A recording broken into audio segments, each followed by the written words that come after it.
I am honestly shocked. I really am.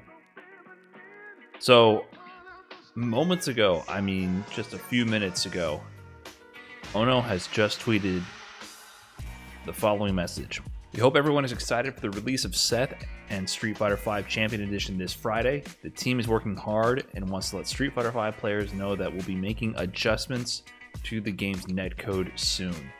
We'll share more details later. Thanks for the support. It's actually happening. It's actually happening after about 4 years now of screaming into the void.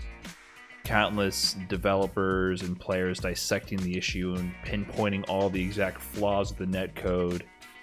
People making homemade mods, being ragged on for years and years now at this point, and finally, not only is Capcom addressing the netcode potentially has some issues, but they're actually announcing that a fix is in the works. I'm shocked. I mean, I was sitting here, it's Wednesday night here, my day off from the stream. I was actually going to be producing another Balrog quick tips video, and then I saw this tweet and I immediately had to shelve that and talk about this because I'm just shocked.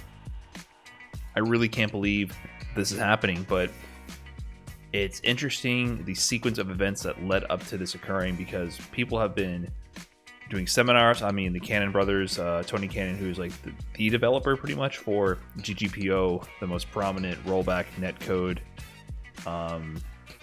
open source software out there, had a very prominent seminar where he basically identified what was like the main issue with Street Fighter V rollback netcode was that the clients get out of sync. So Street Fighter V Online is plagued with one-sided rollback where one player will get all the lag, the other player will have no lag. Some players report the connection's just fine, the other one makes it so it's unplayable.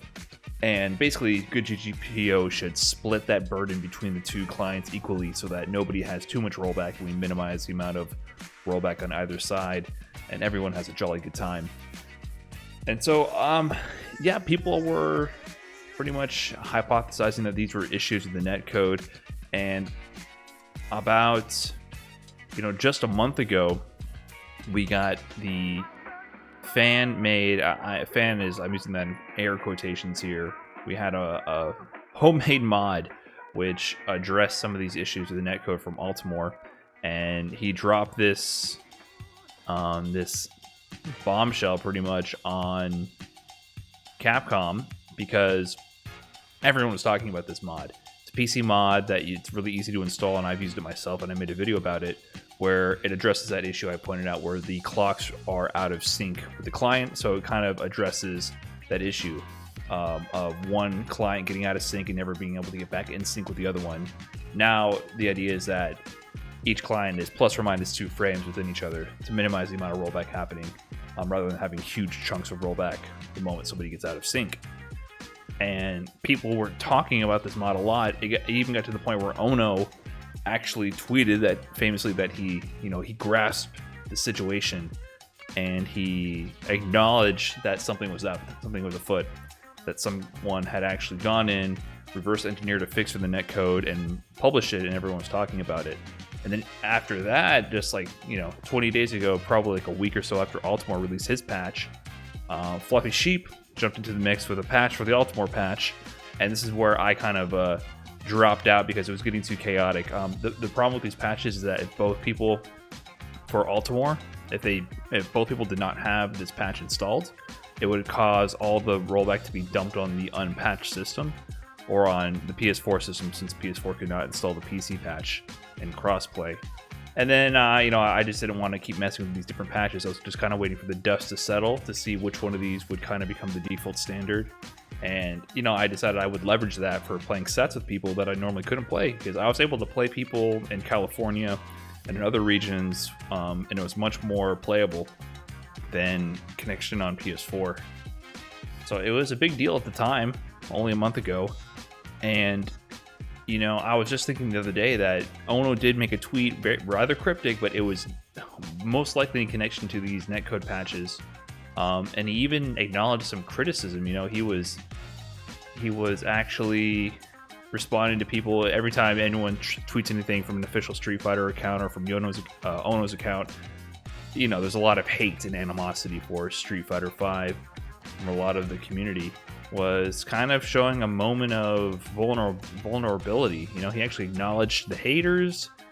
He apologized for not working hard enough. It was kind of, you know, a little bit sad to see. So even here, I fully understand that Street Fighter fans are hoping for. I'm going into this with my eyes wide open. Our dev team are working hard to meet your expectations. I really appreciate your concern. To someone tweeting about the concerns of the netcode. So steps were being taken to acknowledge the issue, which was falling on deaf ears for years until this point.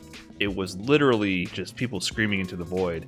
And even a couple days ago, I made a tweet about how there's no region filter because they don't, since the netcode isn't fixed, they need to at least have a region filter because I constantly get matched up with people in other countries, which is just physically too far to have a good connection with the current netcode. And my blacklist is always full of players from Mexico and Dominican Republic when I'm practically in Canada. I was in the middle of a snowstorm getting matched up with Mexican players, and I was just getting kind of fed up with it when there was plenty of players in the US that could get matched up with. But with a proper netcode, maybe those 5-bar connections would actually perform as 5-bar connections. So yeah, this tweet, sorry to inconvenience you about I'm lazy. He was actually quote tweeting someone calling Ono lazy for not dealing with the netcode issue. He's saying he knows about the situations. And this one's the infamous one. I've already grasped the situation, referring to all the buzz about the netcode patch. And it seems like, oh, this is legendary too. And it seems like he actually did grasp the situation because it's official from Ono himself that the netcode is going to be updated. It's so far into the game's lifespan, so late in the game, I just can't believe it's happening now. This is something that could have happened years ago. Should have been something that was handled upon release. This is such a key, critical functionality of the entire game's business model that I can't believe it went unaddressed for this long. And I firmly believe that because of these modders, Altimore and Fluffy Sheep, I really think they forced Capcom's hand and basically embarrassed them to the point where they had to address the issue. They had to address the issue because people were using unlicensed patches on the game, modding the PC version, effectively breaking crossplay because every PS4 player, if they played ranked getting matched up with a PC user who's using these unofficial patches, would basically have an unplayable experience. So their hand was forced to address the issue because people were so desperate for improved online experience that they were willing to trust strangers on the internet to patch the game and to run with it and sacrifice crossplay in order to have an improved experience with PC to PC connections. And I'm just shocked.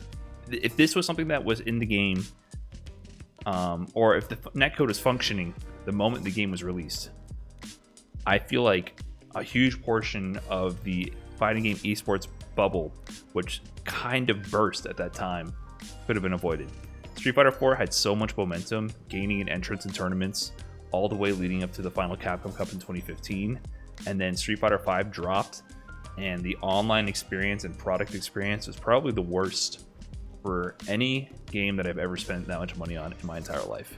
I have never paid for a product to be so dysfunctional ever in my life as a consumer. And you know, I stuck with it because I love Street Fighter. The gameplay itself was good, you know, it improved, but just everything surrounding the core gameplay was dysfunctional. Online did not work. Matchmaking did not work. It took 20 minutes to find a match. Half the time that they disconnected, the points never registered. There were so many. If you try to chronicle the amount of issues that Street Fighter 5 has had, I really think it would be a huge undertaking to just list all the drama and all the issues and all the errors. You know, them installing rootkits on people's systems, rage quitting going unpunished, just so many issues. It's almost unreal to imagine how far this game has come. And the last remaining pillar of this game not really meeting people's expectations was online. The online not being a good experience. I just can't believe the opportunity cost. You know, how much was lost by not having this system in place, whatever they're going to go for now. How was this not a priority earlier on in the game's lifespan? They're about to release Seth, who is most likely going to be the last character based on the kind of the arc that Street Fighter V is taking.